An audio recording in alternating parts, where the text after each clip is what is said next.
Thank you.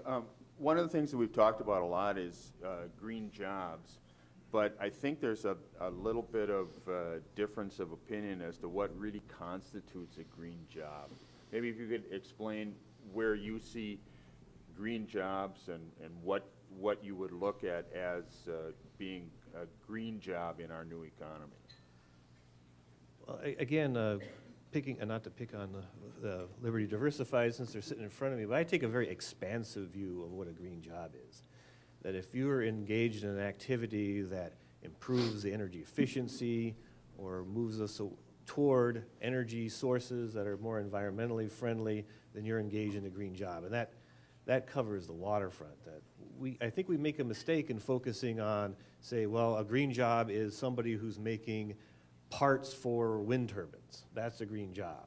But then somebody who's doing something that they've been doing all along, but maybe in a more efficient manner, well, that's not green. Well, people talk about shades of green, and then there's all kinds of different ways of looking at it. But people are trying to count up the green jobs, and I'm not sure that's a useful exercise, really, in the end of the day. I think we should be figuring out how to do all the activities that we do today in a more energy efficient way and not focus on we're going to do this and stop doing that.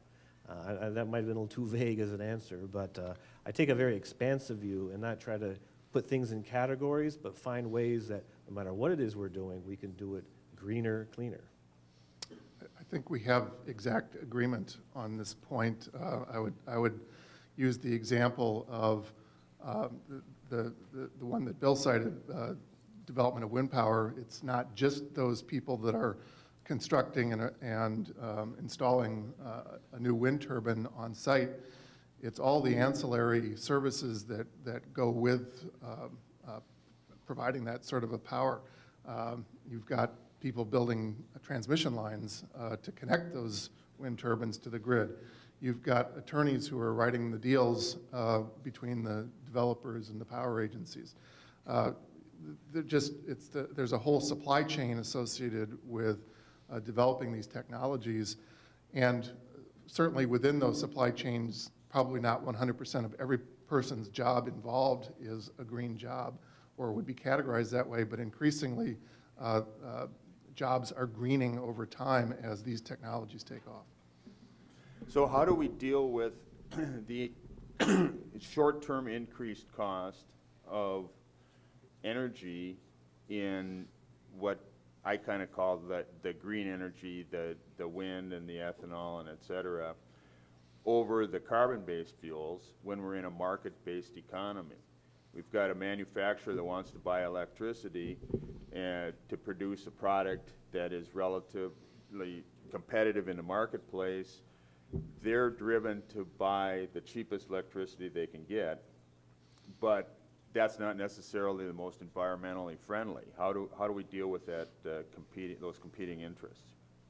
Well, the short and flip answer is not make them competing interests. And again, I might be getting way ahead of myself here, but we haven't mentioned this morning, but there's this cap and trade bill at the federal level, the Waxman-Markey bill. And the approach there is, if I can grossly oversimplify, and I'm sure Mr. Grant will add some nuance to this, is that we're going to raise the cost of energy, make it create an artificial scarcity, and by doing that, we'll usher in new investments in alternative technologies and more energy efficient technologies. That is, anything you tax, you get less of. But I'm much more on the other side of the coin. Anything you subsidize, you get more of. So I'd much rather see an extension of the approach that we've taken in Minnesota, where we've said, well, we want to get toward, over time, more renewable energy, and it's a phased-in approach. We let the utilities go and figure out how they're going to do it in the most cost-effective manner. We don't mandate that they do it in a certain way. Well, you're going to do so much wind, so much solar, so much whatever. We don't mandate the prices they pay for it. We go let the market compete for these projects and let the best solar project or the best wind project win out. And so we have been doing this for a number of years now, and we're trying to keep our prices competitive with our neighbors in Iowa and Wisconsin and South Dakota.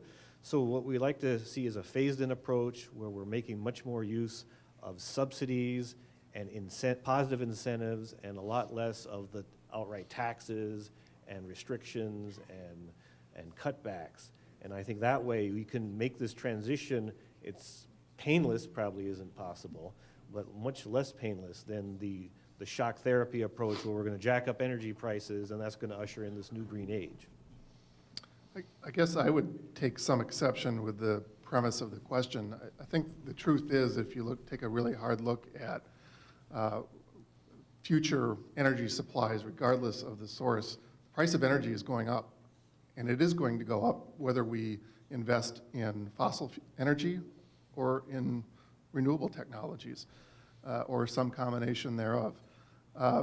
And I don't know that it's going to go up dramatically more as a result of investments in renewable energy than it will fossil energy. If you look at what the projected capital and installed costs are for new coal plants, for new nuclear plants, and compare them to the costs for new wind energy, new biomass, new investments in energy efficiency, actually there's an argument to be made that we can hold our costs down by making those investments in green technologies. Now, Bill mentioned the cap and trade issue, and I guess the argument here is that we've been relying on artificially cheap energy for hundreds of years in this country, at least since the Industrial Revolution, by not paying for the fact that we were using the atmosphere as our dumping ground. And what the cap and trade bill does, in my opinion, is rectify that economic inequity, that lack of a price signal on what we're actually doing to the atmosphere, by saying we are going to start paying for it, and that is going to change our energy mix. That doesn't mean it's going to necessarily dramatically increase the cost of our energy mix, although I think there will be some short-term dislocation as we move forward into that new environment. But we're finally going to address the fact that we're not paying for something that really does bear a cost. Great, thanks. We do some audience questions, maybe. Chuck, you had a... Yeah, non-sexy question, but I'm interested in how you frame this. We have lots of homes, buildings, manufacturing plants, offices. We have window technology and insulation technology and all sorts of stuff available on the market. How important is that to retrofit, upgrade, do the old non-sexy stuff? How important is that to Minnesota as an energy country? Well, perhaps Bill has some statistics at hand, but the short answer is very important.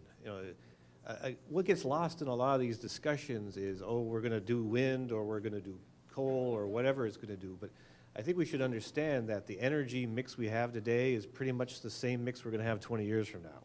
We're going to have the nuclear plants, the coal plants, and the same is true of what the point you brought up. The buildings we have today are pretty much the same buildings we're going to have 20 years from now. So there's new construction going on, not as much as there has been in recent times, but to make a real dent in our energy usage, we have to go and tackle what's already out there. And there are some amazing technologies, some companies here in Minnesota that are doing amazing things with retrofits, recommissioning, putting in newer high-efficiency equipment into existing building envelopes. And we have programs, Great River Energy and CenterPoint have a lot of great conservation programs. They've had programs for 20, 30 years that address not just new construction, but a big focus on what we're already doing. The federal stimulus money, putting aside how you feel about the bill itself, but the federal stimulus money, most of it is geared toward low-income residential weatherization, trying to have homes use less power, use less energy, whether it's electricity or natural gas. And by using less, we make a lot of these other issues a lot easier to tackle.